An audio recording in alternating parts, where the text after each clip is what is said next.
The strongest magnet in the universe has been discovered. It's an exotic, ultra-rare neutron star. It's called GROJ 1008-57, and it's got a magnetic field over 1 trillion times stronger than the Earth's. Stars like this are so strong that they have the power to do ridiculous things to anything that comes even remotely close. If you got within 1,000 kilometers of it, you'd simply dissolve. Your atoms would be super stretched. Their shape would warp into something completely unrecognizable. The molecular structure that makes you up, forget about it, it's gone. You'd just disappear. So nothing good can come from messing with a star like this. But how magnetic is it? Well, its field is calculated to be 1 billion Tesla. Tesla is the unit we use to measure how magnetic something is. Just to put this into context, the Earth's magnetic field is 1/1000th of a Tesla, but we've cooked up something far stronger in the lab. This is what 1200 Tesla did. Despite its supercharged magnetic strength, the star is actually incredibly small. It has a diameter of 20 kilometers. You might be wondering just what makes a star like this so magnetic? First, we need to find out more about how these neutron stars and their rarer subtypes come about. Neutron stars are created by the death of massive stars. Having run out of fuel, their upper layers are obliterated and the core collapses. We witness an extreme explosion, a supernova.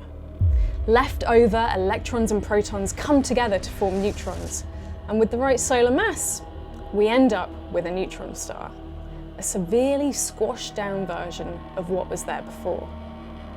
Astronomically speaking, they're the densest thing out there. If you dropped a marshmallow onto a neutron star, it would have the energy of an atomic bomb because the gravity is so powerful. So they're cosmically very small, but unbelievably dense. Let's put it another way. If I had a matchbox full of neutron star material, it would weigh approximately 3 billion tons. Or let's go another way, maybe something smaller like a sugar cube. A sugar cube of neutron star stuff would weigh as much as a mountain. And I'd be very strong. But what stuff makes up neutron stars? Why are they so dense? Well, their insides are a bit of a mystery. We know that they have atmospheres made up of hydrogen and helium, and an outer and inner core made from neutrons, electrons, and atomic nuclei. But we still don't know what hyperdense matter lies at their center. So, does this density cause a star's megamagnetism? Actually, we don't know. This takes us literally to the edge of scientific thinking. Scientists believe that as a neutron star is born, the magnetic field of the previous star shrinks. Combine this with this unusual, highly dense matter, and this could cause the phenomenal magnetism it wields. So we don't really know why a neutron star is so magnetic. It's a total mystery.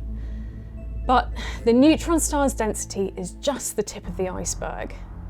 They are capable of far stranger things. We observe binary systems of 2 neutron stars that are in orbit around each other, and when we observe these systems, we see them getting closer and closer together all the time. So what will happen eventually is that they're going to collide. And when they merge, the neutron stars will be completely destroyed and form a black hole. So when 2 neutron stars fuse together, colliding violently, this can create black holes. But this can also give birth to things called magnetars. And that's what is believed to have happened with our strongest magnet.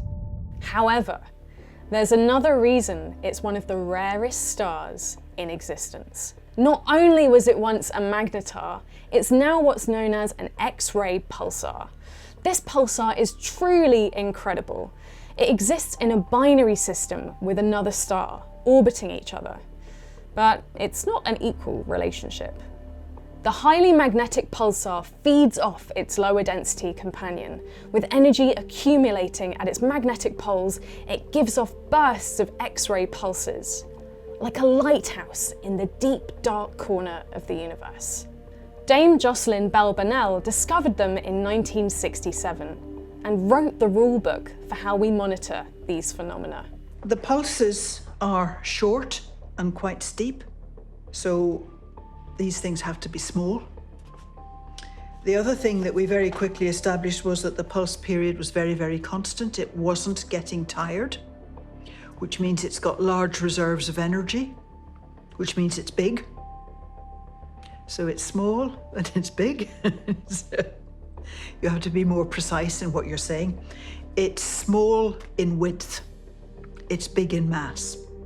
So high density.